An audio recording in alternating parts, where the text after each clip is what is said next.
औरत अगर अपराध की राह थाम ले तो कहानी सिर्फ कानून तोड़ने की नहीं रहती, ताकत के संतुलन को बदलने की हो जाती है। वो चेहरा नहीं दिखाती, पर शहर उसके इशारों पर सांस लेता है। उसकी खामोशी में साजिश होती है, उसकी मुस्कान में जाल। दिन में सलीके का कारोबार, रात में नेटवर्क की कमान। उसे लोग नाम से नहीं, असर से पहचानते हैं। वो सीधे वार नहीं करती, धागे जोड़ती है, चालें बिछाती है और वक्त का इंतजार करती है, क्योंकि मैडम जहर जानती है, जहर हमेशा शोर नहीं करता। वो धीरे धीरे रगों में उतरता है और फिर पूरी बाजी पलट देता है। नाम खुशनुमा अंसारी उर्फ नेहा उर्फ मैडम जहर। जगह देश की राजधानी दिल्ली का सीलमपुर इलाका। पेशा ब्यूटिशियन। दौलत और शोहरत की चाह अक्सर इंसान को इस कदर अंधा कर देती है कि सही और गलत की रेखाएं मिट जाती हैं। खुशनुमा अंसारी उर्फ मैडम जहर की कहानी भी इसी अंधी महत्वाकांक्षा की परतों में लिपटी है। दिन में वो एक साधारण ब्यूटिशियन के रूप में लोगों के बीच मौजूद रहती थी, लेकिन पर्दे के पीछे उसका नाम एक ऐसे नेटवर्क से जोड़ा जाने लगा जहां ड्रग्स और अवैध सौदों की फुसफुसाहट चलती थी। पुलिस के मुताबिक उसने अपने पेशे की आड़ को ढाल की तरह इस्तेमाल किया और भरोसे को रास्ता बनाया। धीरे धीरे वो उन लोगों के संपर्क में आई जिनकी दुनिया कानून से बाहर बसती है। ये सफर अचानक नहीं था, बल्कि छोटे फैसलों से शुरू होकर एक बड़े अंधेरे तक पहुंचा, जहां से लौटना आसान नहीं होता। मैडम जहर की पहचान बस इतनी नहीं है, वो उस नेटवर्क से जुड़ी बताई जाती है जिसे देश के कुख्यात गैंगस्टरों में गिने जाने वाले लॉरेंस बिश्नोई के गिरोह से जोड़कर देखा जाता है। जांच एजेंसियों के मुताबिक मैडम जहर का नाम उन लोगों की सूची में शामिल था जो लॉजिस्टिक सपोर्ट, संपर्क साधने और संदेश पहुंचाने का काम करते थे।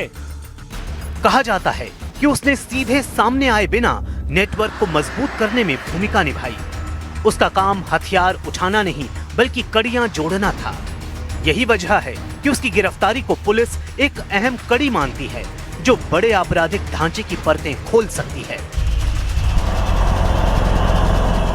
7 साल तक वो परछाई बनी रही। पुलिस की फाइलों में उसका नाम धीरे धीरे गहराता गया।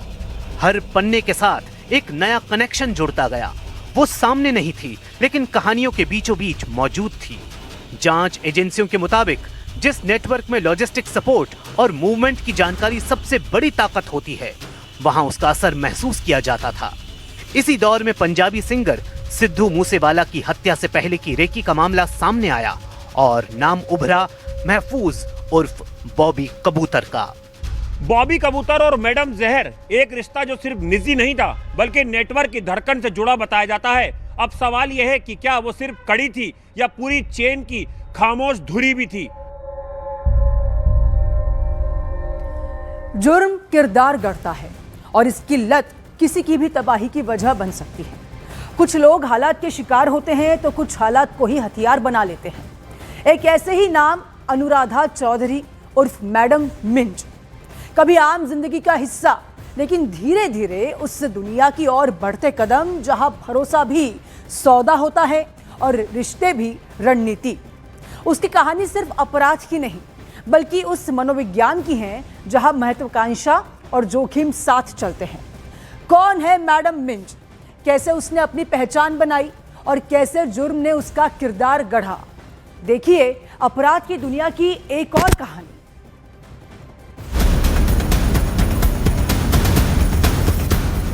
समय तकदीर को कब पलट दे कोई नहीं जानता। सीकर के एक साधारण गांव से निकली अनुराधा चौधरी की जिंदगी भी कुछ ऐसी ही पटकथा बन गई, जिसे शायद उसने खुद भी नहीं सोचा था। पढ़ाई MBA, एक सामान्य वैवाहिक जीवन और फिर अचानक रिश्तों का टूटना, कारोबार में घाटा और बढ़ता कर्ज। यहीं से कहानी ने करवट ली। कुख्यात गैंगस्टर आनंद पाल सिंह से मुलाकात ने उसे उस दुनिया के दरवाजे पर ला खड़ा किया जहां ताकत बंदूक की नली से मापी जाती है। बाद में उसका नाम संदीप उर्फ काला जठेड़ी के साथ जुड़ा। आज वो मैडम मिंज है, एक ऐसा नाम जिसमें प्यार, बगावत और अंडरवर्ल्ड की स्याह परछाइयां एक साथ सांस लेती हैं। राजस्थान की तपती रेत में जब डर और दबदबे की कहानियां आकार ले रही थीं, तब आनंदपाल सिंह का नाम खौफ की तरह फैल चुका था।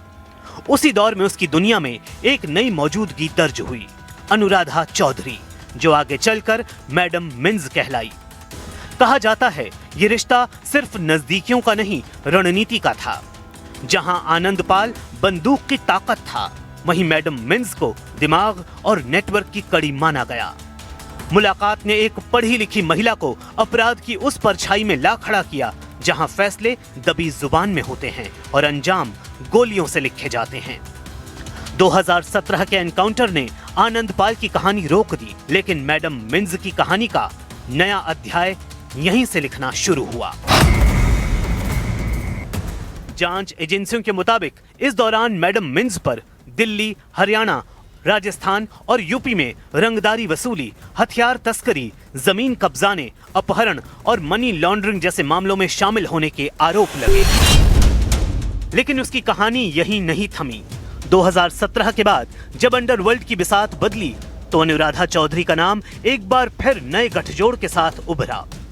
इस बार कनेक्शन जुड़ा काला जठेड़ी से, हरियाणा का कुख्यात चेहरा जिस पर कई गंभीर आपराधिक मामले दर्ज हैं। कहा जाता है ये रिश्ता सिर्फ निजी नहीं था, बल्कि नेटवर्क के विस्तार की कड़ी भी बना। अलग अलग राज्यों में फैले संपर्क, लॉजिस्टिक सपोर्ट और कथित तौर पर रंगदारी वसूली की नई रणनीतिक कहानी ने नया मोड़ लिया। मार्च 2024 में कड़ी पुलिस सुरक्षा के बीच हुई शादी ने इस गठबंधन को सार्वजनिक कर दिया। अब ये सिर्फ एक प्रेम कहानी नहीं थी, ये था अपराध की नई पटकथा का अगला अध्याय।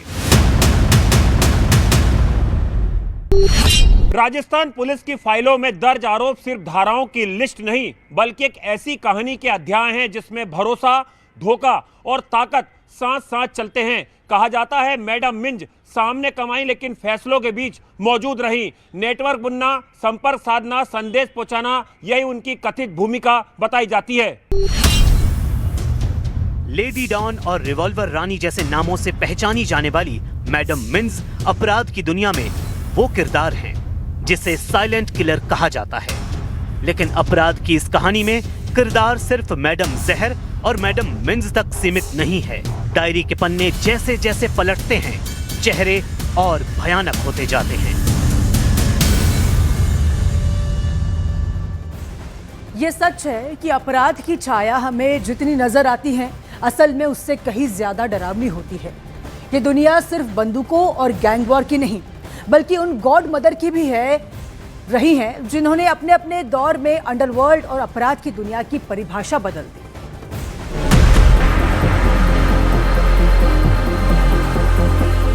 बदला और विश्वासघात अपराध की किताब के वो शब्द हैं जो हर कहानी की जड़ में छिपे मिलते हैं। शुरुआत अक्सर छोटी होती है, एक टूटा भरोसा, एक अधूरा वादा, एक अपमान जिसे दिल भूल नहीं पाता। फिर ये भावनाएं धीरे धीरे रूप बदलती हैं, दोस्त दुश्मन बनते हैं, साझेदार मुखबिर निकलते हैं और रिश्ते सौदे में बदल जाते हैं। अंडरवर्ल्ड की दुनिया में गोली चलने से पहला विश्वास टूटता है। यहाँ वफादारी की कीमत होती है और गद्दारी की सजा भी। जो कल तक एक साथ खड़ा था, वही अगली सुबह खतरा बन सकता है, क्योंकि इस दुनिया में यादें नहीं, हिसाब जिंदा रहते हैं।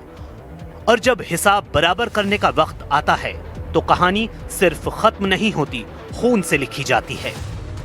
1980 का दशक, चंबल के बिहड़ों में बदले की हवा बह रही थी। धूल भरी पगडंडियों के बीच बंदूकों की आवाज सिर्फ दहशत नहीं, एक संदेश बन चुकी थी। ऊंची जातियों का दबदबा, नीची कही जाने वाली जातियों का अपमान और कानून की पहुंच से दूर फैली खामोशी ने उस इलाके को बारूद बना दिया था। यहाँ न्याय अदालतों में नहीं, गिरोहों के फैसलों में लिखा जाता था। एक अपमान पूरे गांव की आग बन जाता था। इसी माहौल में एक नाम धीरे धीरे उभर रहा था, जिसने अन्याय को चुनौती देने का दावा किया और दहशत को हथियार बना लिया। बिहड़ों में छिपी उस परछाई ने आने वाले वक्त में देश की राजनीति और अपराध की परिभाषा दोनों बदल दी। प्रतिशोध की आग में झुलसती दस्यु सुंदरी फूलन देवी ने 22 लोगों का सामूहिक नरसंहार किया। देश इसे बेहमई कांड के नाम से जानता है, जिसका अंजाम 25 जुलाई 2001 को देश की राजधानी दिल्ली में फूलन देवी की हत्या के साथ लिखा गया। आरोपी शेर सिंह राणा ने इसे बेहमई कांड का बदला बताया और इस तरह एक खून की कहानी दूसरे खून पर आकर टिकी। लेकिन उसी दशक में चंबल के बिहड़ों से सैकड़ों किलोमीटर दूर गुजरात के तटीय शहर पोरबंदर में सत्ता और साय का एक अलग खेल चल रहा था। वहां उभर रही थी संतोखबेन जडेजा। पति सरमन मुंजा जडेजा की गैंगवार में हत्या के बाद एक गृहिणी ने कमान संभाली और बदले को सिस्टम बना दिया। अवैध शराब, रंगदारी और स्थानीय वर्चस्व की लड़ाई में उनका नाम फैसला बन गया।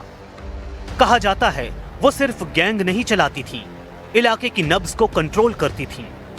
बाद में वही महिला विधानसभा में पहुंची और अंडरवर्ल्ड की छाया सीधे राजनीति की दहलीज तक आ गई। संतोखबेन जडेजा की पहचान सिर्फ इतनी भर नहीं थी। उन्हें लोग पोरबंदर की गॉड मदर कहते थे। एक ऐसी महिला जिसने पति सरमन मुंजा जडेजा की हत्या के बाद बंदूक और सत्ता दोनों संभाल ली। 100 से ज्यादा लोगों का गैंग बनाया गया। 14 लोगों को मौत की नींद सुला दिया गया। संतोखबेन पर एक एक कर 500 से ज्यादा आपराधिक मामले दर्ज किए गए। बाद में उस पर गॉड मदर नाम से एक फिल्म भी बनाई गई। मुंबई में 1990 के दशक के गैंगवॉर में, अवैध धंधों में और अंडरवर्ल्ड में संतोखबेन जडेजा का नाम एक डर का पर्याय बन चुका था। एक तरफ संतोखबेन पर आपराधिक आरोप लगे, लेकिन स्थानीय राजनीति में उसकी पकड़ मजबूत होती गई।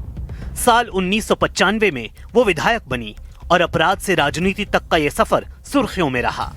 विरोधियों ने उसे खूनी साम्राज्य की मुखिया कहा, समर्थकों ने मसीहा। अदालतों में मुकदमे चलते रहे, सड़कों पर उसकी ताकत का असर दिखता रहा। वक्त बदला, केस कमजोर पड़े, लेकिन गॉड मदर की कहानी आज भी गुजरात की आपराधिक राजनीति का सबसे विवादित चैप्टर मानी जाती है। ये अपराध की उस अंधेरी दुनिया की कहानियां हैं। नए किरदार और कहानियां लगातार सामने आते रहे। गॉड मदर ऑफ नागपाड़ा यानी हसीना पारकर की दास्तां भी अपराध की उस डायरी का हिस्सा है, जहां छल और बल का इस्तेमाल कभी किसी की जिंदगी छीनता है तो कभी किसी को अभयदान देता है। मुंबई के नागपाड़ा इलाके में हसीना पारकर को गॉड मदर कहा जाता था। हसीना पारकर अंडरवर्ल्ड डॉन दाऊद इब्राहिम की बहन थी, लेकिन उसका रिश्ता सिर्फ दाऊद इब्राहिम से नहीं बल्कि हसीना पारकर का पूरे मुंबई में एक अलग रसूख था। कहा यह भी जाता है कि दक्षिण मुंबई की गलियों में हसीना पारकर का एक एक शब्द आखिरी फैसला हुआ करता था। रंगदारी, प्रॉपर्टी और नेटवर्क के खेल में उसने खामोशी को हथियार बनाया। अदालतों में नाम, सड़कों पर असर और लोगों के बीच आपा यानी बहन की छवि। अपराध की इस दुनिया में कभी डर सुरक्षा बन जाता है तो कभी भरोसा ही सबसे बड़ा जोखिम साबित होता है। यहाँ इंसाफ का तराजू नहीं, ताकत का संतुलन काम करता है। बताया जाता है कि जब दाऊद और उसके परिवार के दूसरे सदस्य दुबई भागे, तब डी कंपनी का प्रॉक्सी ऑपरेशन हसीना पारकर ने ही मुंबई में संभाला। अंडरवर्ल्ड में क्वीन के नाम से मशहूर रही हसीना पारकर भारत की सबसे चर्चित लेडी डॉन थी। मौत के वक्त उसकी 5,000 करोड़ की बेनामी संपत्ति बताई गई। हालांकि परिवार की तरफ से इन दावों को हमेशा नकारा गया। लेकिन अंडरवर्ल्ड की कहानियों में आज भी हसीना पारकर जिंदा है, कभी फिल्म के जरिए तो कभी किसी और कहानी में। मुंबई के अंडरवर्ल्ड के दौर में एक नाम हमेशा पर्दे के पीछे रहा, लेकिन धीरे धीरे उस नाम ने सुर्खियां बटोरना शुरू कर दी और वो नाम था गीता नायक का। गीता नायक शुरुआत में गैंगस्टर की पत्नी के रूप में जानी जाती थी, लेकिन धीरे धीरे गीता नायक ने पूरे मुंबई में और अंडरवर्ल्ड में अपनी एक अलग पहचान बना ली। नीता नायक के पति अश्विन नायक पर कई आपराधिक मामले थे और भाई अमर नायक की मौत के बाद गैंग की कमान उसी धड़े के हाथों में थी। जब अश्विन जेल पहुंचा तो नीता ने कथित तौर पर नेटवर्क और फाइनेंस संभाला और इसी बीच राजनीति में एंट्री कर बीएमसी कॉर्पोरेटर बनी। अपराध और सत्ता का यह संगम ज्यादा दिन टिक नहीं सका। 13 नवंबर 2000 को उनके घर के बाहर गोलियां चली और अगली सुबह यानी 14 नवंबर को नीता नायक की मौत हो गई। आरोप साजिश तक पहुंचे, रिश्ते शक में बदले और अदालत में कहानी बदल गई। नीता की दास्तान बताती है कि अंडरवर्ल्ड में ताकत अक्सर अपनों के बीच ही सबसे खतरनाक मोड़ लेती है।